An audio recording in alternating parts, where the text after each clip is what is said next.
Welcome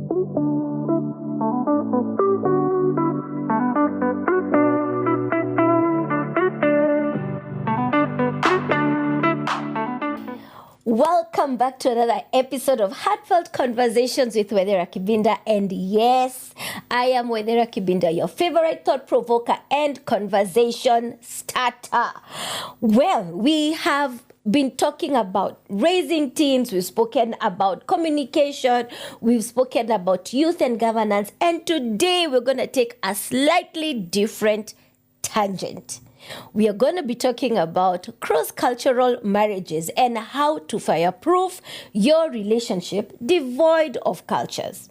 I need to remind you that Heartfelt Conversations is a safe space where we talk about issues that you'll naturally not speak about in public, but are very important to the core, to where you are. And as usual, we are going to begin with a Bible verse based on Matthew chapter 19, verse 6, which says, "So there are no longer two, but one flesh. Therefore, what God has joined together, let no man separate," or as people say, let no man or woman put asunder.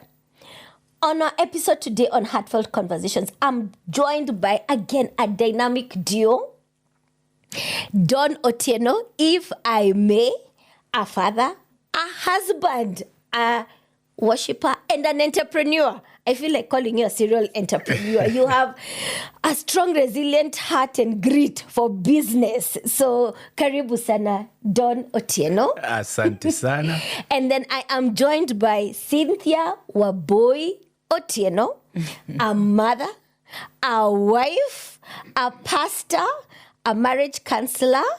What else have I forgotten? An author. And an author, yes, she has written a book as well. I'm so sorry. And just in case you, my audience, either watching us on Family TV or listen to us on Family Radio, if you have not already put it together, Dawn and Cynthia are relatives by choice. They have chosen their relatives by choice. So they have been married for the last 15 years, and today you are here. Yay. Thank you very much for joining us on Heartfelt Conversations. So I will start with you, Dawn. Yes. What drew you to Waboi? Because there's always your story and her story. Today we want to hear your story. Wow. So am I supposed to mention one thing or? Everything, like, did you see her? Was it the starry eyes? Was it... Yes. No, I think it was intriguing. Mm-hmm. The fact that she was a pastor, well put together, wow, confident, looked like she had things going. I love it. Yeah, that was a very interesting first observation. Yeah. From my end. From your end, Waboi, give us the tea. That is muktasari, but that is news in brief. You know, it's so funny how guys just so brief. Yeah, and we are trying to break stereotypes. But I know. Hey, thanks, Dawn. Waboi, how did you guys meet? Okay, what first drew you to Dawn? What did you like about him? I think first impressions, he was a tall 6'2" guy. Yeah. And at the time we had traveled to Pennsylvania, a group of us from our church, and he was leading worship. Mm-hmm. And at the point that he was leading worship, it was a Swahili chorus, as we do as Africans and Yes. Kenyans in the United States or in the diaspora, is that there would be a worship segment. And so during that worship segment, he was singing a particular song that really drew me. But it drew me to the extent that I was very fascinated by this man who was singing this particular song. And the song itself was about our Father God. And I was thinking, he has a relationship with his father. So wow. what drew me was how he sang that song. You know when somebody sings a song and marinates it in the presence of God. So, I stopped worshiping and I just looked at the guy. Looking at God's vessel. Nikasema, this vessel. And so after the worship experience, I walked up to him, the typical Kikuyu girl that I was, confident. And I just walked up to him. You walked up to him? And I said, "Hi, my name is Cynthia." And not flirting, I just wanted to meet him. And he said hi. And that was it. And he turned back to the people. Oh. He was talking, and I was like, did you just stand back and talk to your friends? He was focused. He was ministering to God's So people. I was very shocked. Yeah. And he was talking back to his ministers. And so I walked back with my tail folded. Humbly. Yes.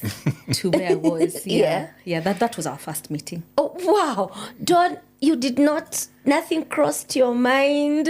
No, not at that point. I thought this is someone just courteous. And then, of course, now when you're always on the altar up there, people usually tend to tell you, oh, thank you for the ministration. Thank you for good worship. So I thought this was just part of the regular thank yous. So I said hi back. I was polite, actually. I said hi back, pleased to meet you. And because there was no other conversation, I turned back to continue, talking. So at what point did it move from fine, thank you, to I need you to carry my last name?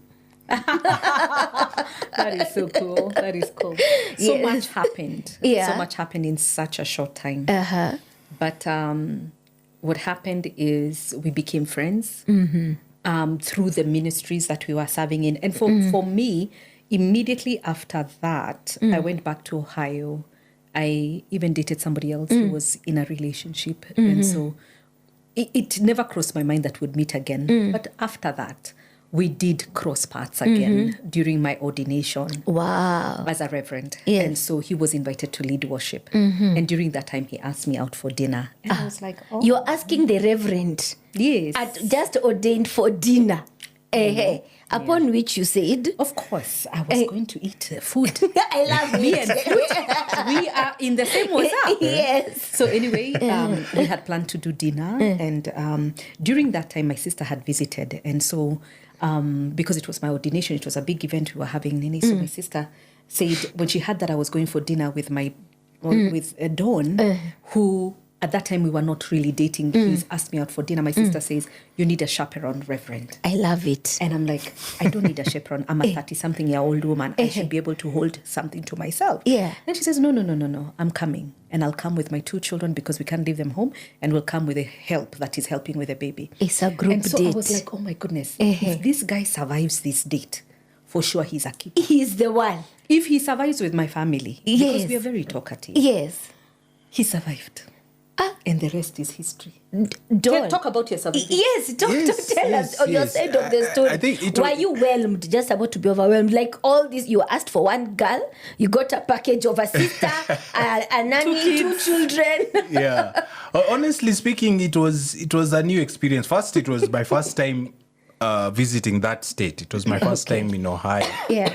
So I was very curious to find out how the place is. So going for this first date, I didn't really know the story behind her sister demanding that she will come. And all by then. Yeah. I came to hear the story later on, but I just saw everyone coming into the van where we were. And I was like, okay, we're probably dropping them off somewhere as we continue the journey. So, yeah, but we actually got there and it was interesting. I love kids, so it was very interesting interacting with the kids and seeing them around there because one funny thing is they couldn't pronounce the name Otieno. Oh. Yes, so they knew me as Uncle Diego for some reason. So Uncle Diego was the star of the evening. Yes. So they kept jumping all over me and, it was just interesting. And those are just like them. bonga points. When you're seeing a guy really interacting with your niece and nephew. And bonga points, I'm like saying, tick, check. I love it. Yeah.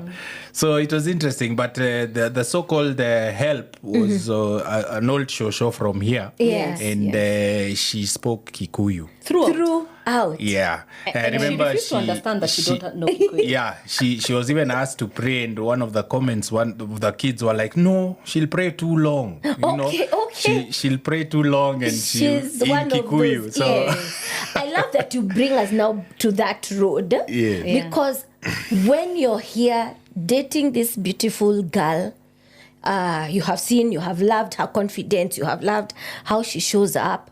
At what point does it hit you that she is not of your same Alus tribe? I always say, for me, even growing up, it had never been an issue. Uh-huh. I remember growing up, we grew up playing soccer with Mutiso, there was Kamau. In school, we ate chevra from Patel and Shah for their break. So the tribe thing had never, ever risen. Yeah. And even my parents were those ones of, they would never even talk something in terms of tribe or, so that was something that never occurred. So me, I was operating. So it wasn't an issue. It wasn't an issue. Well, boy, how do you report home? You're bringing a tall, dark, and handsome Luo man. Tuite polisi. So anyway. And first, I must give a disclaimer. It's because we are over this wave that you're able to even talk about it and be open. Definitely. And your family knows that. Yes. Anyway, go ahead. So, like Dawn, I had dated widely. I had dated many different people from many different countries. So, countries. Wow, no, it's a safe space. So even asking countries is question mark. Continue. I mean, this is the United States of America. Yes. So you don't go to... You will meet all manner of people in college. Yeah. So it's not about color or creed. It was more about, are you a believer? Are you a Christian? That's the most important thing. However, this is right after post-election violence, 2008, when we meet. So we are reading and we are experiencing a lot of things that are going on back home. And back home, you're seeing it's pretty volatile, especially between the Kikuyus and the Luos. Yeah. And then when you go back into our history, around the 1980s, there was a very big, huge case that took place between two large communities that had to do with succession. And it was between Awamboi from, I think, Apamatasia and Anotieno, SM Otieno. So this was a story that I remember growing up reading about it and hearing that these two tribes are not supposed to interact. You know, you're not supposed to marry because of many, many things. So as I'm meeting Dawn, it never dawned on me that he's Luo. I mean, it didn't even dawn on me until, and then when it dawned on me, I started wondering what would happen. And I've never had this conversation with my parents who I should or should not marry. Actually, there's something very funny. My grandmother, one day, when we were very, very young, my paternal grandmother had one day told us, hey, well, boy, you need to marry an Indian. Wow. Not a Kikuyu, not a marry an Indian. Yes. Because that's where us we will be the ones to take mahari. You know, I think she said it in jest. In jest, just so that to show you be an independent woman. Yeah. You know? Yeah. So that's the only time I've had a conversation with anyone in authority. So now it comes a point in time we are now dating and I'm starting to sense this thing is going in a direction that looks like marriage. We've prayed about it. You know how you have prayed and asked God for a spouse? He comes looking like a spouse. As in, there's not... here is Don. He has told me after the first date that I'm not looking to date. I'm looking for a wife. And I've looked at him and told him, sign me up. Where is the dotted line? I want to get married to you. You look like the kind of guy I would marry. Then at that time, I speak to my mom. Before he has asked me to marry him, I can sense he's going to ask me. And I'm very close to my mom at that time. So I call her and I tell her that, Mom, you say you pray for me. And she says, I pray. What's my women's group, my home group? You know, they're praying for you because I was over 33. Wow. You know, to them, that is old. You're rock of ages. And so she says, I'm praying for you. I really pray for you. And she says this is now why I wanted to share that. She says, I have prayed for you to the extent that if you come to me and you say you want to marry an Indian, I'll say yes. Wow. If you say you will marry a Chinese, I will still say yes. Lakini ata kukikuwa kubaya sana. Na kudhoke kabisa. Useme ni Mjaluo. Wow. You see now that, na useme utaitwa Wamboi Otieno. Nitasema yes. Wow. the Otieno is a real, it's not It's a person. It's not person. for example. So now when she said that, for me, it was confirmation. Wow. And so I kept quiet. I didn't tell her anything. Then a month later, when now Dawn asks me, I call her and tell her, remember the conversation we had last month? Yes. There's actually an Otieno. And she says, you set me up. Alas. You set me up. What do you mean? There's an Otieno. I said, yes, there's an Otieno. And she says, hey, you have to talk to your dad. Wow. And I'm thinking, But you were okay. you are okay. Last month you were okay. She says, me have no problem, but you belong to your dad. Yes. You are your dad's children. So you have to talk to your dad. Yeah. And so I said, okay, I'll talk to dad. I mean, I'm a 33-year-old independent woman, and I've never Living gone to in my dad. another living in another country. country. What could go wrong? Nothing. And I'm a pastor. Reverend. Jesus is Lord. Yes. And so I pick up my phone and I call my father. And by the way, it's so funny. We are all our parents' children. I don't know how old you are. Yeah. I was nervous. I was really nervous Yes. because I didn't know how I'm going to. I'm wondering, am I asking permission or am I I telling? informing? Yeah. And what will be the way? Yeah, I think each one of us are still children. And so I called him and we had a brief. And then I tell him, oh, by the way, I've met somebody. And by the way, at that time, I didn't know there's a difference between Nyanza and Western. Anywhere that any vehicle that goes past Nakuru is Western, So I didn't know the difference because I'd never been that side of town. So I tell him I've met somebody from Western and I wouldn't mind marrying him. I think we're going in that direction. And then he goes like, really? He says, what tribe is he? And I said, he's Luo. Wow. And then he goes like, really? Yeah. He goes like, I'm in the funeral business and I've really buried a lot of them. When I've buried them, they have different culture, the way they bury. Yeah. And I think he was referring to The succession story. Yeah. And he says, are you okay with the difference between us? And I said, yes, I'm very okay. Wow. And the family that I am getting married to or I am interested in is are believers. So I believe that it's different. Then he goes like, you know what? There's something that he said. I even remind him now, 15 years later. He said, Waboi, you have been one of my children that has made good decisions. And I'm sure other men have come and asked you. And if you have not been married by now, then I can trust your judgment concerning this one. Hey, show me the money. Show me the money. I mean, that was it for me. Yeah. The fact that he was... he trusted my judgment, gave me, then I'm making a good decision. I made good decisions in the past. Yes. When I was buying a car, I'm like, okay, yes, Dad, let's do this. Yes. So I called the guy. I called Dawn, and I told him, green light. Tukosawa. Let's go ahead.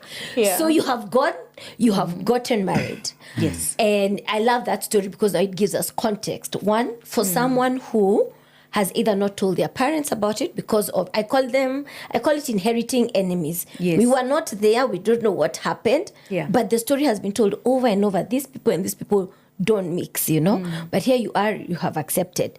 So, and someone who is at a space of, you've gotten the green light, get married, or someone who's in the space of, dare you, go down that road, So this is this conversion is for those three types of people. Yeah. But to know you are here, you've gotten married. So what are some of those things, Dawn, if I may ask, that you found yourself hard trying to integrate, your cultural things that you tried to integrate into your marriage? You're in a safe space. I did remind you, it's a safe space. It's fine. As for us, we talk about it every day. Okay. Yeah. I think just even planning the wedding. Yeah. Of course, there's the, now you're told, by the way, this is how we do things. Yes. Then on this side, my folks are like, no, this is how we do things. So there was that part. Yeah. But I know that happens a lot for every cross-cultural marriage or relationship. But one thing that stands out, what saved us was the Christ banner Wow. The Christian banner really nullified a lot of things because we threw it. We used it right from the start. Yes. Right from the start. Hey, by the way, we're doing a Christian wedding. We're doing Christian this. So that saved us a lot of traditions, which would have maybe become an issue. I know for us, we didn't really go through a lot on that.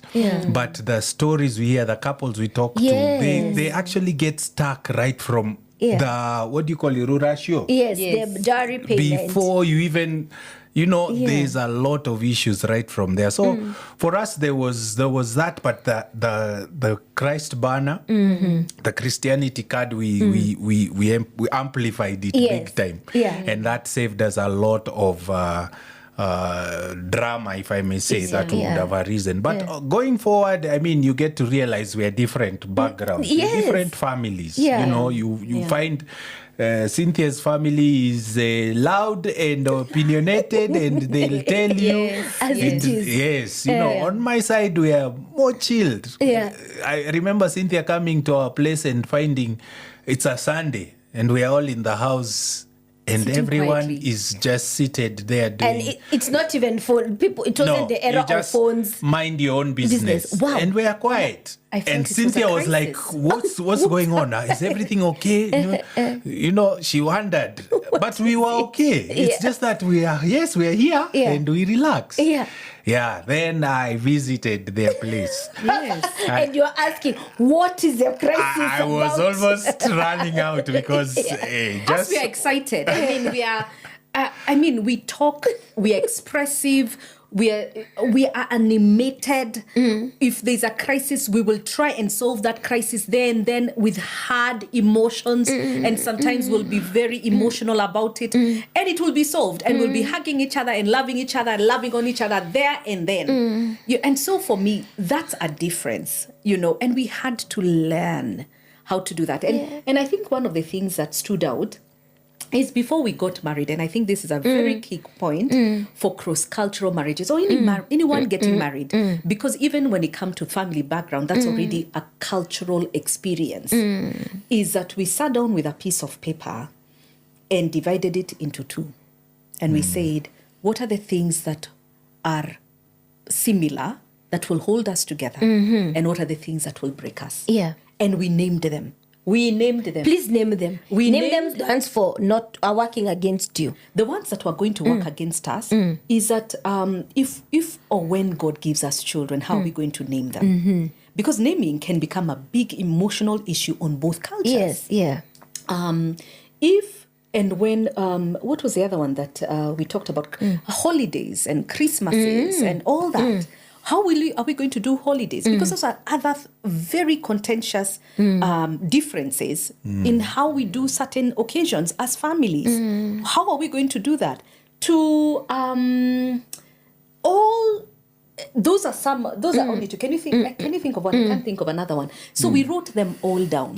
How are we going to do home visits? Because it's another one. When people come and visit your home, culturally, from where I come from, when people visit, in Kikuyu, there's this thing they say, Odonidora Garagago. Yes, so it means your in-laws don't come all the time and visit and stay. Whereas the other community or communities that come from Western, Luos, Luyas, we are very community driven. So you will have a brother come and stay, and so we had to sit down and define what does that look like. It's not like you say no, it shall not happen. You've got to understand each other's context. What was the context for Kikuyus to say this? What was the context for the Luos to say this? And then we after we wrote all that down, we decided what is our context, because we are coming from very diverse opinions. What is our context? What will work for us? If there are home visits, what is a home visit going to look like and how long?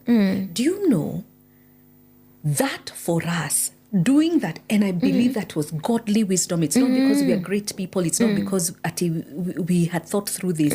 That's what actually defined and saved our marriage is that we were able to articulate it, we were able to talk about it and negotiate about it. And it was so interesting is that when we talked about it first, when the families came along, they followed what we decided. What you gave them. Exactly. So that is purely something that was very exciting for us, learning that. Yeah. So we're going to take a pause and go on a brief break. Yes. And thank you very much for joining us on Family TV and Family Radio. You have been texting us on our line 20316 and sending WhatsApp messages on 0786 316 316. And that is also one avenue you can partner with us. We need to keeping Jesus on the airwaves. We need to get you to partner with us. So if you've been wondering, how do I partner with Family TV to keep Jesus on the airwaves? Just text the word partner to 20316. We go on a short break, Kenyan language, on a brief break. And when we come back, we pick it up. Today we're talking about cross-cultural relationships and how to fireproof despite the different cultures. See you after the break.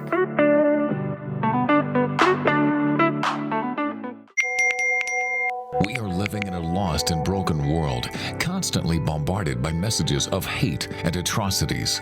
But with God, we can overcome. Find hope and restoration on the go through life-changing shows on the Family Media app. And then you will lose yourself and gain the world. And Jesus said, what good is it?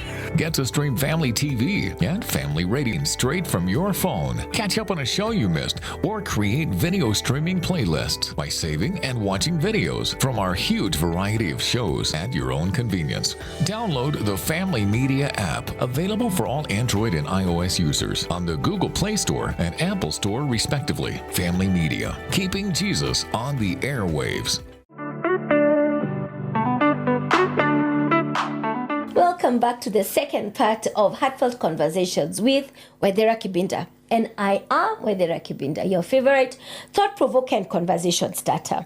But before I even tell you what we were talking about, I want to give a shout out to all our partners who make this possible, allowing us to bring you quality content right at your phone, your radio, your TV.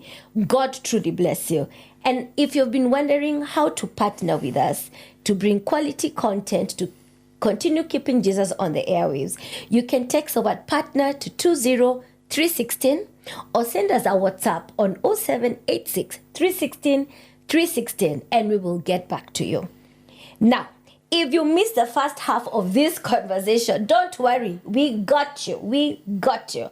We have a repeat every Tuesday of this show, but also you can catch us on YouTube at Family Media. We have spoken about, we met Don and Waboy. They have been married for the last 15 years. So really, they are the experts in this conversation. And they're both from different cultures. And we're talking about how do you fireproof a cross-cultural marriage or relationships. And just before we went on break, Cynthia, who is also a marriage coach, told us one thing they had to make a decision about was to write what will work for us and what's going to work against us in terms of our cultures as we come together.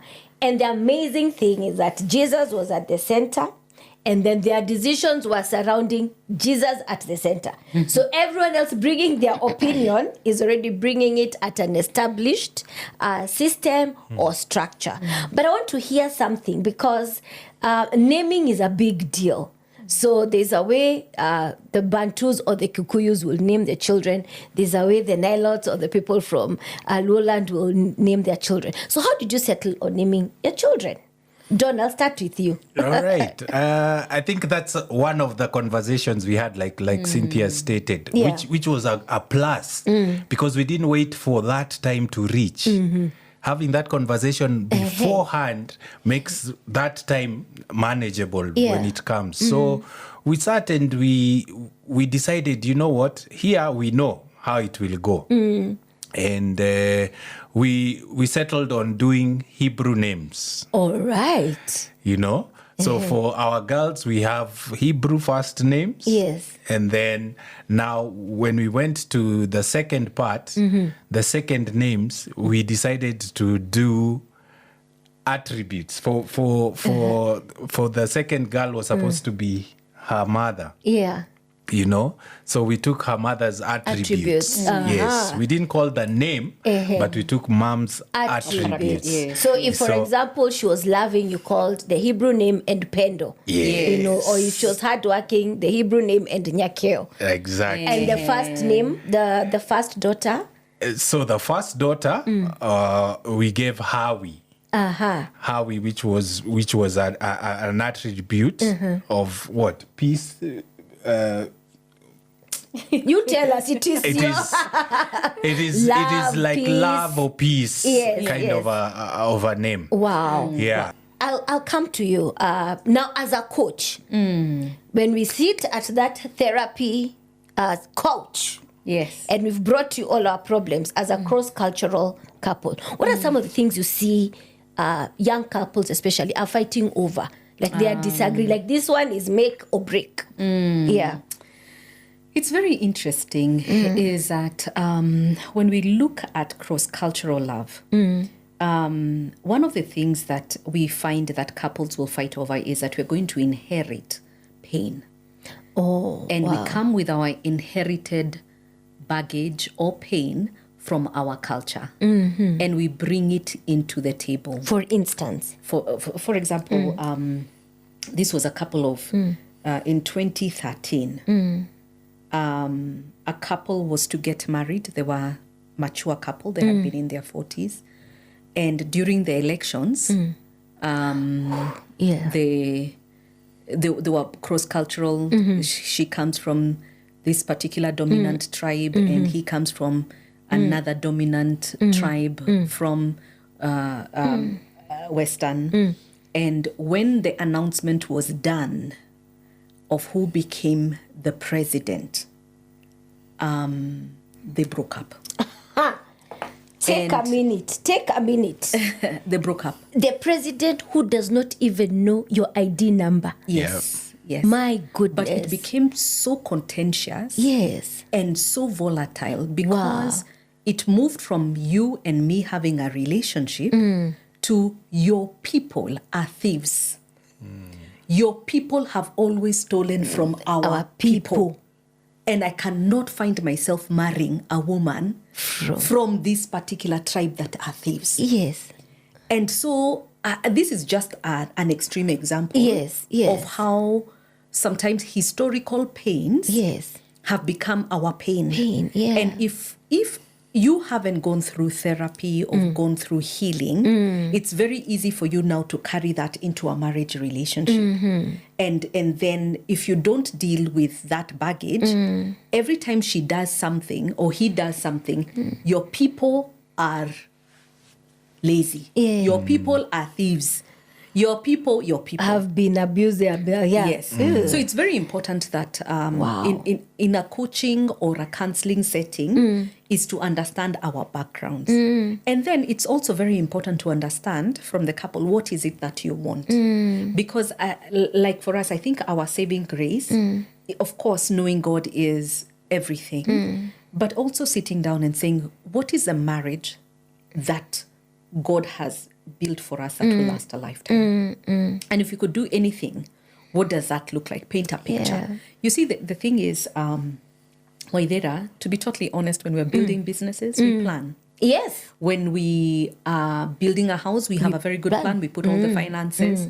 But we are so eager to invest in the wedding of our lifetime. And we'll put top dollar on that wedding. But refuse to invest on a marriage. We will refuse to invest on counseling. We'll refuse to invest on a one episode conferences, seminars, boot camps, because we think, how wanakula pesa yetu. But you don't realize that what you're doing is like your car, you every time go and do an oil change. You maintain it.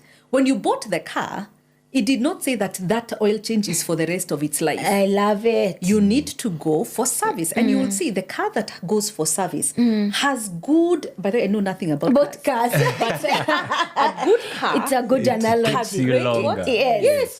But sometimes we have that mentality that, Why should I go for counseling? I have no problem. Yeah. Who said it's people with problems and go for counseling? Okay. It's people who look and, the Bible says, write your vision and make it plain. Habakkuk chapter 2, verse 2. Yeah. Write your vision and make it plain. You have a vision and you have a plan. And God has a plan for your life. Why don't you sit down and the two of you and say, where are we going?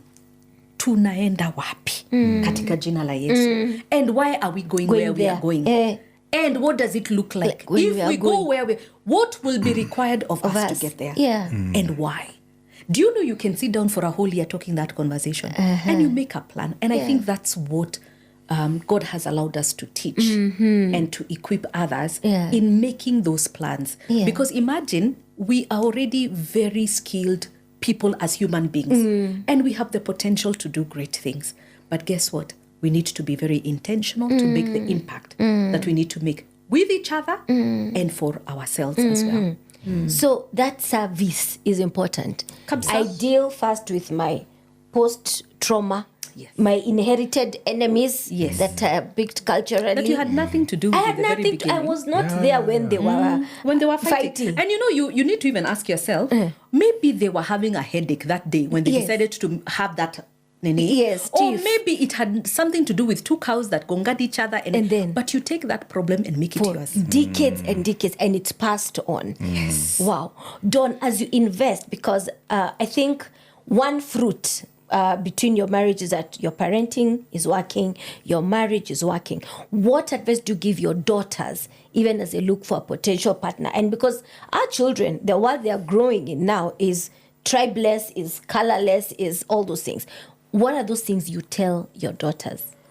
I know we tell our daughters we are Kenyan. Yes. But they understand that's not just an umbrella statement. Yeah. They know mom is from Kikuyu and she speaks Kikuyu. Whenever Guka calls, she talks so loudly in Kikuyu. And then when Babu calls from this side, Babu knows Luo. Softly. In fact, he should teach me a traditional song. So they know they are Kenyan. Yeah. But dad comes from this side, mom comes from this side. So us, we are mixed. And there's nothing wrong with that. Because the other day I was having a conversation with some men and they were asking each other, okay, we're raising up these kids. These kids, will they even want to go to shags? Will they want to live in shags? Now we are taking them because Babu and Guka are in shags. Yes. So we are taking them there to visit and, they spend the weekend or holidays and come back. But are they kids who are going to say, I need to buy land in Kisumu, in Game? Or do I need to buy land in Moranga and build my mansion? Yes. Are we really there? So I think some of these things, like we're saying before, we are stuck on because that's the way it has been going. But will it continue going that way? We don't know. These are kids who are on TikTok right now, learning everything. Homework is on Google. I know. How are you going to convince this person that they have to go back to first. You have to build in shags? They might never. Some are we're flying them out every day to go to university. They are not coming back to live. They are buying houses there and doing stuff. So we need to rethink this thing. As much as we want to keep culture, I think you can teach culture and let them know where they are from, which is the roots and stuff like that. But it won't be guarantee that, hey, this is the tribe you have to marry. This is the past where you have to live. We can't dictate that. Because these kids growing up, they're going to...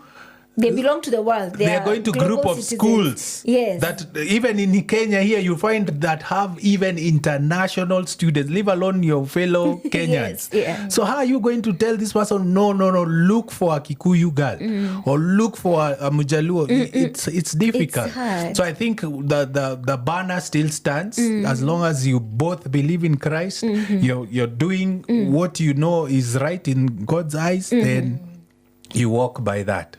I want to ask about traditions because, like you said, whether it's naming, maybe burials and stuff like that. What is one tradition that maybe Waboy you picked from Dawn's side and Dawn you picked from Waboy's side and said, now this is a lovely blend. We love it. Now for our unit, it will look like this. What's one thing? Oh, wow. I would call it maybe a family tradition that we picked. I don't think there's anything that I can say that a cultural tradition I have seen. For example, one of the things that that we picked that stood out for me is which one was it? There's so many. Yes. One thing that I noticed is that when the father walked into the home, like it would happen very organically. Is that when the father walked into the home, everybody would stand up and there would be a word of prayer, communal prayer. That would happen. It doesn't matter what you are doing. When the dad walked into the home, Wow. he brought the presence of prayer. So he has not even sat down. No, nobody sits. So, he's entered just the house. entered, and we would all stand up, I love even if it. he was talking, Cooking. laughing, cooking, and he would call us into prayer. And we would welcome him with a word of prayer. Yes. And so we would pray together. When we were leaving, let's say, for example, we are all in the house and we are hanging out, and then it's time to leave. We all would stand up again and he would lead us in prayer. Wow. And so I realized, oh my goodness, that's different. Yeah. That's a culture I would like to have in my home. Wow. And we talked about it. And we said, how can we? So we do that. We do that when it's time to leave the house. We'll even ask the girls, can you lead us in prayer? And so it says, when we're leaving under the unction of prayer. And when we come together, we come together under the unction of prayer. And that for us was a good tradition. We say that we will continue. Yes. Don, what did you pick? First of all, wow. I think two big ones that stand out is dinner at the table. Although mom did that for us, but I saw it was so strong where her mom even turned off TV and everything. Guys, it's time to eat. You know, we come and we all sit in the dining and pray. But I think one big one was the unity. Yes. As in, I don't know if it's a Kikuyu thing or it was their family, because there's that cousins from cousins of cousins and cousins. It's their thing. They have WhatsApp groups of the uncles, then the WhatsApp group for the cousins, and then there's this, as in, if it is... It's just noise. A gathering, it is all of us, and kids and kids. So I think that was different. Wow. That was different because as we grew up nuclear, it is as for me us. And my house. We are each other. Yeah. Unlike this one, when you say at a small family meeting, 200 people appear. Thank you. You know, that oneness, which was something I longed for also. I mean, we had cousins and brothers, but we were not that close. As to what I saw in their families. Just dad calls for a meeting and you just have to take the whole area because everyone is coming. That's nice. Yeah. Don, as a dad, again, and I want you to speak to a parent who is now on this side and hearing that maybe their daughter or their son is crossing the river Nyando, to go to the hilly plains. What would you tell a parent that's struggling that? And it's not just because it's Luo or Kikuyu. It could be even now Chinese and someone else or what would you tell that parent? What are their fears? And what would you tell that parent? I think embrace. As long as you're seeing, it's nothing wrong. It's a good choice. Because actually, when I say this, it's not out of theory or something. I lived it. Tell us, how does embracing look like? I lived it even post pre-Cynthia, where I was denied because of my tribe. Wow. And I found it, this is weird. How can someone doesn't know me. I don't have Do I have 2 legs? Yeah. Do you know if I have a degree? Yeah. You don't know any of that. No. Just the tribe. The name even. They have That- not even spoken to you. No, It's just the name. we've never met, nothing, and Wow. that by itself makes you dismiss me. So I find it's not fair in any way. So I think a parent should get to know. I'd rather meet you on several occasions, you know, get to know you, who you're about, you know, your background, who are your parents, which is fine, you know, but dismissing because of tribe, It's dangerous. Wow, you I miss think- out. Yes. Imagine. And also, what does that do to your girl? For example, if you are a father of a girl, what does that do to your girl? Why? As much as you say it is just because of tribe, what are you sowing in her life, in Yes. her mind? Yeah. You know, going forward, only for her to get married to someone of her same tribe and live 2 Just years in marriage. You and know, then they live. so what is it? Because some of the things we fear about in marriage are character issues that happen, Yeah, or yes. background traumas or whatever.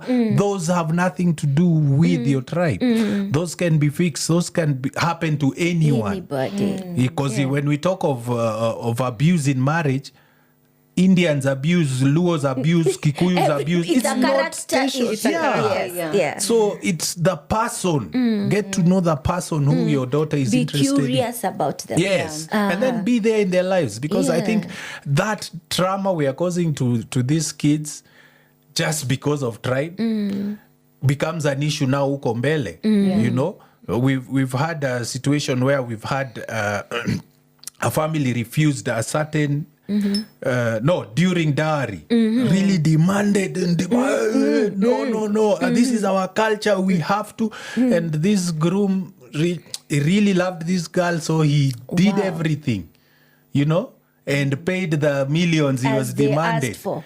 But let me tell you, going forward, the same trauma I'm talking about, this girl could not ask for anything. Mom is sick. His response would be, I paid her. go tell them to use that money that they took from, tell them to withdraw from the bank the money I paid. God forbid. Oh, my brother has to go to India for medical. Treatment. Tell them to withdraw.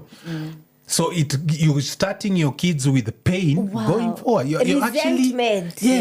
you're actually opening a box that will destroy them going forward. Generationally. So what's the setting them need? up for failure, failure. literally. Yeah. Wow. As the parent. As and a- you know you are an authority by then. So it's what you say goes, and it will stick. It will stick. So choose the thing that you're forcing to stick to be a good thing. good thing. Not a bad thing. I like how you quoted Cynthia, that your dad said this.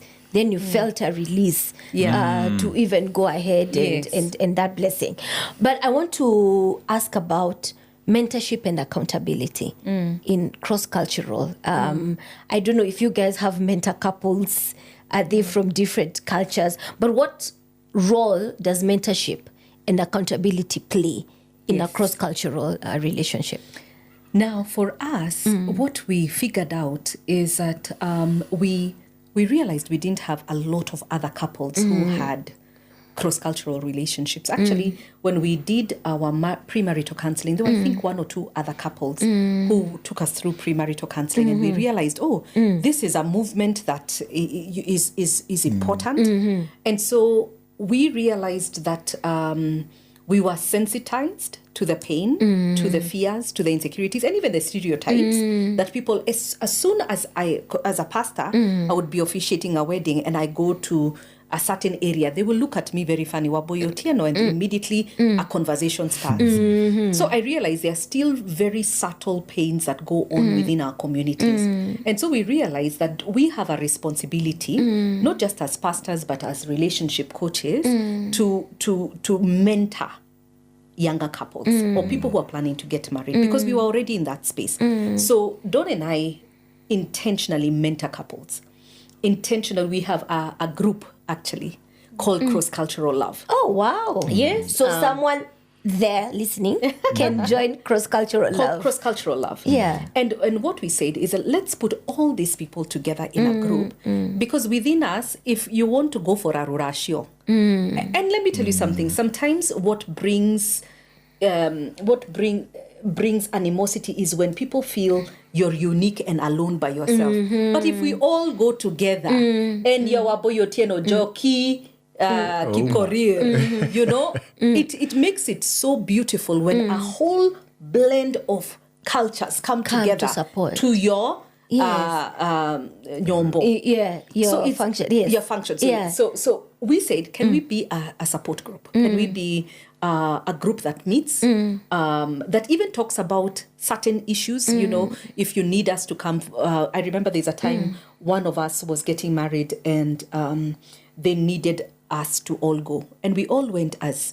We all happened to be Kikuyu Luos. Oh, wow. You know? Yeah. And she was a Kikuyu, married a the Luo. And so we said, you know what, let's go. And most of us had been married a long time. It helps the families to see, this thing actually works. So we said, let's go as a force. And not in an arrogant, aggressive way, but let's go and just help this family Support. feel the warmth of a cross-cultural relationship. So yes, I believe in mentorship. I believe in standing alongside each other, because if we don't come together, where we are going in the 21st century, but where we are going tribeless. We are going almost cultureless. Almost cultureless. Yes. It's important we have culture. Culture is so important. We stand out. We are teaching our children who we are. We're not going to lose that. But we cannot lose ourselves to tribal wars and tribal insecurities. So we as a group need to stand out and stand up. And so, yes, we believe in mentorship. Yes, your pack, find your tribe, your new tribe, find it. Yes. Yeah, because it will help ahead. Yes. I love that. Also because the same things you're going through, They're going through. They went through. Yes. So please just share the notes. We pick it up from here. Yes. When you guys do premarital counseling, how important is it? Or do we just, we love each other? Let's dive Our love into will this. sustain us. Yes, it is us against the world. Yes. I think that's very important. In fact, for me, I say once Waithera meets, starts dating, even without marriage in the picture, hey, come. What premarital classes do for you is make you ask or make you think about questions you would never have asked in the movies or while eating popcorn. And, it opens you up to a new space. Because, when you're with this guy watching the movie, we are all cheeky and laughing. Everything is yes. But when in the class, it's, let's talk money. Yes. Yeah. How much? How will we do money? Yes. Let's talk parents, in-laws. How are we... Those are not things you'll bring up in your date with your googly eyes. By the way, how is your mom? Is she strong? How Is do you she a guys bully? name children? You won't bring that up. So it's a space where it opens you up to ask the right questions. And I think most of the premarital classes that you see, they have put the core things. It's like the foundation stones. In most of the places I've seen, you'll actually talk about the things that are breaking up marriages, which is important. You know when you're in love and you're just excited, like we were saying before, you're now excited about the white dress, I'll be carried in a limo and all this, but you're not thinking about, okay, after the limo, when we get back, And then when you return the limo, you realize this guy burps. oh wow. He just burps and says anything he wants. Now is when you start realizing what? If I had learned about personalities, or now the wife is just buying the Brazilian wigs every Friday. Yes. And rent is not paid. So if we had talked about money, so I think premarital class is very important. Very important. Pastor Cynthia. Yes. What are 5 hard questions I should ask my potential spouse, especially from a cross-cultural background? Oh, wow. That's a good one. That's 5. Just 5. Because after this, I'm directing everyone across cultural marriage to reach out to you and send the word SOS, whether it's working or not. Yes. Yeah. I think one of the most critical questions that you need to ask your spouse is define what your roots look like. Define your roots. It's very interesting is that you will look at the roots and understand also the pain of the roots. You know, the roots is a foundation. This is who you really are. Yeah. This is where you get your nutrition. What feeds you? What's your greatest pains? It can be cultural pain, it can be family pains, because even without being cross-cultural, it's a family. You need to understand what are your family pains, what are the things that you as a family have had to withstand or to fight for. Because sometimes those creep up in marriage and you will not know until you are already married. Am I willing to stay in fighting with this person as my teammate? Because let me tell you something, there's some people who say, you know what, if I had known that there was a fighting issue, you know, something I need to fight for and stand for, then I came for soft life. Yes. I don't want to do any fighting. This is like now 3. Yeah. Number 3 is what are you willing to compromise or to negotiate when it comes to culture? Okay, what are you willing to give? Because what basically means is that what sacrifices are you willing to make? What are the things you're willing to put on the table? Because if you are not willing to put it on the table, then that means this person is really set. Then number 4, what are your beliefs? Okay, what are your beliefs? We were talking earlier with a couple in the afternoon, and we were talking about beliefs in terms of intimacy. Intimacy meaning, what are your core? You know, core is about values. Yes. When somebody has a belief, let me explain what a belief is. A woman's place is in the kitchen. That's a belief. And that belief, this person may come into this marriage believing that all women's place is in the kitchen. He marries a corporate executive. And his biggest struggle in his life is to place this woman in the kitchen, which she's not cut out for it. So understand, what are your beliefs? What do you believe? What are you willing to die for? And last but not least, when all is said and done, who are you? When you remove money, when you remove power, you remove position, remove tribe, remove everything else. When you're naked before God, who are you? I feel like we have just touched the tip of the iceberg. Like, there's so much more right there. But I want us to close. Every good thing has to come to an end for a new thing to start. Yes. So I'll start with you, Pastor Cynthia. Yes. Someone who's watching, whether they're married or not, give them your closing remark about this conversation today. Okay. I think one of the greatest things that you can do is invest in yourself. First, understand why you're getting married. Understand and invest in good, intentional premarital counseling. If you have or not already done and you're already married, it's not all lost. Please go ahead and engage and begin to have that conversation consistently. You are building, how you fireproof is actually checking the networks around you to make sure that they work. Oh, wow. And so put the work into your networks. Wow, I love it. Dawn?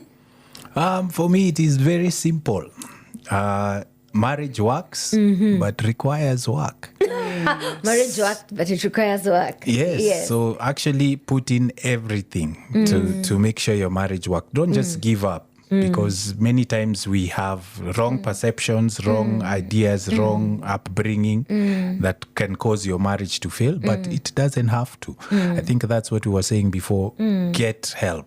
Ask around, and most of all, what do you guys want for your marriage? What kind of a marriage do you want? And then work at it, because it's not magic. Yeah. You'll have to put in effort. Wow. The grass is not greener on the other side. You just water yours. You water yours. And it will be as green. I love it. And, I make jokes every time and I say, our wedding, your marriage.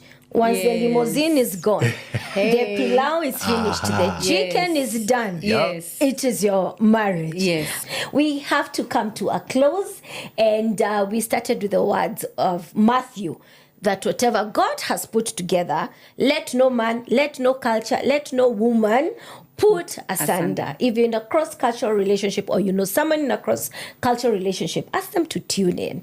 I want to say thank you first to the partners that are constantly keeping us on air, keeping Jesus on the airways. And you can be part of that network by just sending a text or WhatsApping us send a text to 20316 or a WhatsApp on 0786 316 316, and we will get back to you.